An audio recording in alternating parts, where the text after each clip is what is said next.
G'day guys, it's Chris from Low Carb Life here, and today I'm about to show you how to make the fastest beef mince patties. And that is not because I'm putting it on fast speed, it's just because it's the best way to have them. If you've got them ready in the freezer when you get home, heat the barbecue up while you go and have a shower, jump back outside on the deck, flash these bad boys on there that are already, patty sized and salted, and you're away. So honestly, fast meal.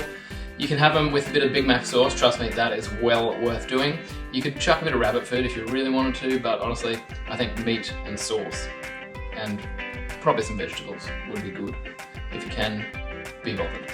Anyhow, let's get into it guys. I'm about to show you how to bulk make some meat patties. Let's do it. Now before you get your hands all greasy in the old mince, guys, I want you to go and hit that like and subscribe button, because it's gonna save you a lot of time when you're coming home and you're like, oh shit, I forgot to subscribe to Chris's channel again. You're gonna be running around, trying to have a shower, trying to heat up your barbecue, trying to cook your beef patties.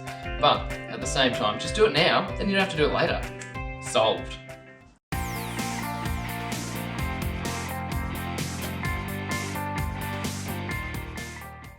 Guys, firstly, we're gonna surgically open the packet.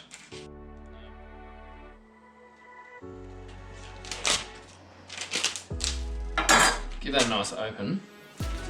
Then, honestly, what I'm going to do, I'm going to get some baking paper on here. That would be wise.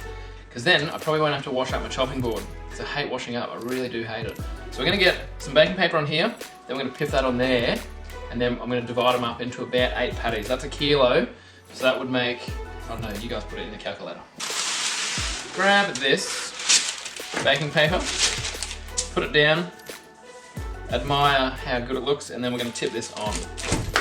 Alright, graceful as it is, we're going to pull that off, we're going to chuck him away. Once you've chucked that away, I recommend cutting it down the guts in about half if you can. Alright, now if we go halves, and then half across and half again, just mark them out. I think that looks pretty good, so let's follow through with that. You've got to commit to this. Now, guys, the reason I'm not just turn these into balls is because it's good mince. You don't want to waste good mince. It wasn't expensive. It was 3-star mince, but I like that mince because it's got a good bit of fat in it. It's about 17%. Tastes way better, especially when it's on the barbecue. And you get a bit of flames going, a bit of flame grill. You guys have had Burger King or Hungry Jack's. It's the same thing. They're all about the flame grill. Well, I'm about it as well, and I think I invented it first. That may be a lie. Once you've got your 8 semi-patty blocks, what we're going to do is we're going to start just grabbing them. Guys, all you have to do is just squash them. Now, I do have a hammer that you could really go and belt the crap out of these, but honestly, I think I'm going to grab it. We should do this. Had a bad day. Going to brutalise it. Righto, what I'm going to do, I'm going to grab a big sheet of this. I just had a very wise idea. Grab a big sheet. Cut that. Once you've done that, grab your nice clean knife and we're just gonna nick that down the middle. Alright, she's pretty sharp, so that's gonna be good. Make sure you totally destroy your bench in the cutting. So, look, I should have given way more due care to that one, but did not. Should have. So I'm gonna just halve that one. Again, it's like a Stanley knife, this thing. She's bloody sharp. Well, it's sharp enough to get through one piece, maybe not both. Alright, now I've awkwardly cut that like grade 2, like I was in grade 2. You know guys, I actually failed grade 1 because I couldn't colour in between the lines. And that was a rude awakening back then. It was pretty tough to swallow, to be honest. And Miss Hare, if you're watching, I bloody, I think I was within the lines enough, but honestly, I'm pretty shattered that you didn't think that also. So, look, I won't hold it against you, but it caused me some trouble.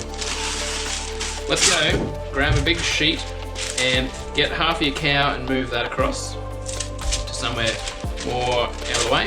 Get the patty that we started handling, wrestle with it for a while, still kicking obviously, and I'm gonna grab that. I'm just gonna hammer him out a bit to be nice and even and flat. I'm gonna tuck all the edges back in. Alright, you don't want any loose bloody bits. You know when you have that real loose friend? No, I'm not talking about certain things. I'm just talking about, when you have a few bevies and someone's a bit loose.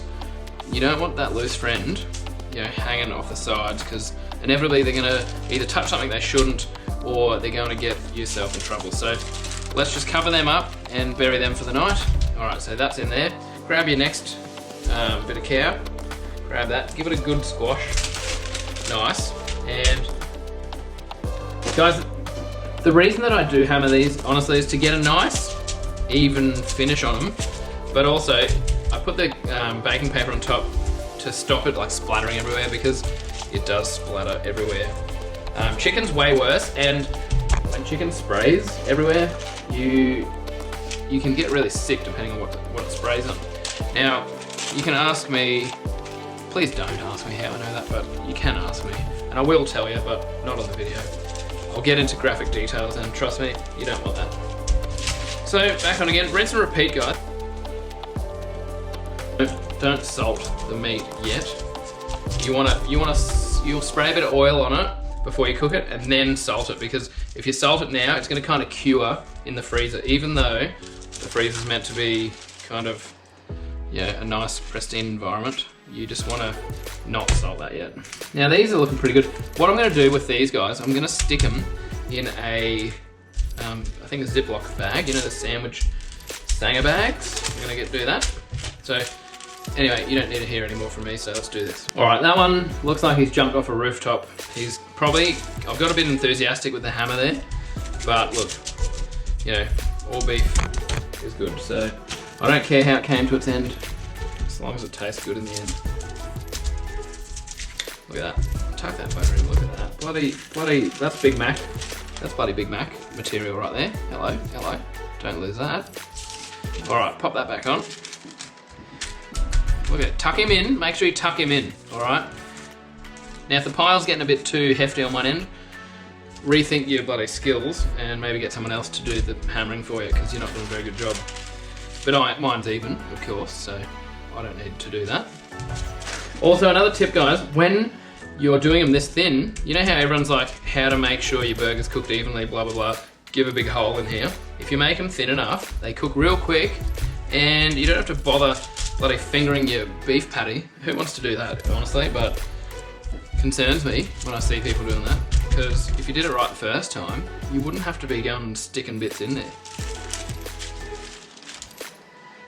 Look at that, thin beauty. Don't get me wrong, I do like a full-figured patty.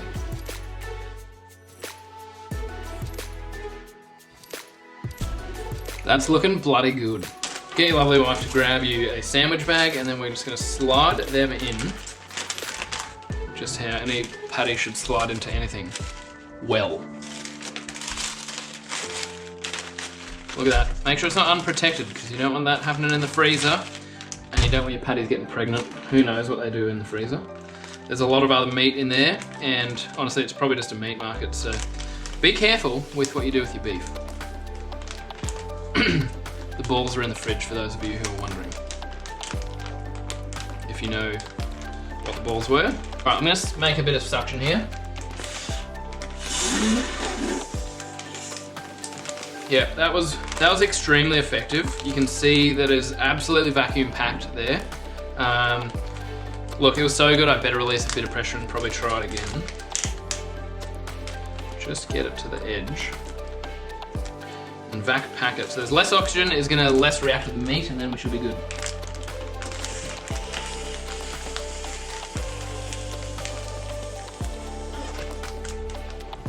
All right, if you have any lung problems, you're probably not gonna be doing that, because that just caned my lungs. That was really uncomfortable, but look at it.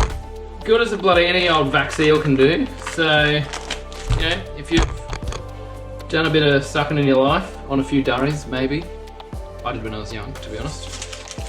But you know, you'll probably be able to do that. If you didn't, now's your time to shine. Give it a go. You've probably got better lung capacity than most of us, so give it a go. See how you fare with the old suction there, and go for gold. Then we're just gonna whack them in the freezer, and they're gonna be ready for weeknight meals. Go get them.